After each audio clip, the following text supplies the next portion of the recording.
Katedros aikštė ruošiama naujųjų metų sutikimui. Darbininkai išmontuoja kalėdinį miestelį. Vietoj jo čia vidurnaktį suplūs minias stebėti šventinių fejerverkų. Tarp susirinkusiųjų nemažai ir užsieniečių. Daugiausiai iš Rusijos ir Baltarusijos. Taip pat daugėja ir norvegų. Vis rečiau atvyksta lenkai. Bet šalį atranda ir kiti kaimynai. Daugėja ukrainiečių. Aš manau, kad Ukrainos svečių skaičiai tikrai atsispindės mūsų statistikoje šiais metais, ko anksčiau nebūdavo iš tiesų. Matome drastišką iš tiesų augimą Rusijos ir Baltarusijos, skaičiai kyla po 40–50%. 4/5 šios sostinės viešbučio jau užimta. Pernai čia laisvų kambarių nebuvo. Šįkart dalis rytų kaimynų neatvyko, nes negavo vizų.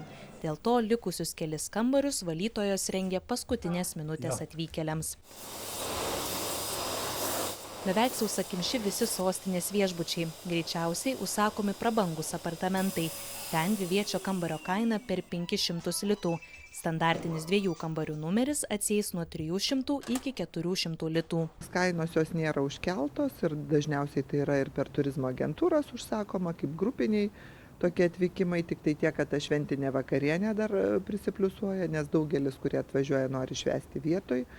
O šventimai yra įvairūs, be abejo svečiam atvykusiam iš Rusijos, Baltarusijos. Žinau, kai kurie viešbučiai ruošia atskiras sales, yra ten lietuviški nauji metai ir rusiški nauji metai, tai kad, žinot, ta programa neerzintų gal vietinių šiek tiek.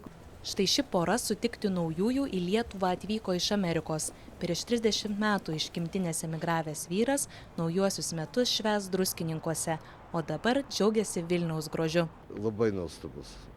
Aš vaikštu, man taip kaip šaltis per kūną praeina vis. Labai malonu senamiestį pamatyti, aš gimiau senamiestį čia. Kainos tokios pačios kaip Maskvoje, tik automobilį statyti Maskvoje brangiau.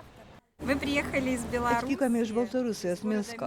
Nors mes kaimynai, bet aš su dukra pirmą kartą Vilniuje, labai patinka. Viskas taip švaru, europietiška, visi žmonės šypsosi. Planuojame sutikti katedros aikštėje ir pažiūrėti fejerverkus. Sostinėje užsieniečiai dažniausiai apsistoja kelioms dienoms.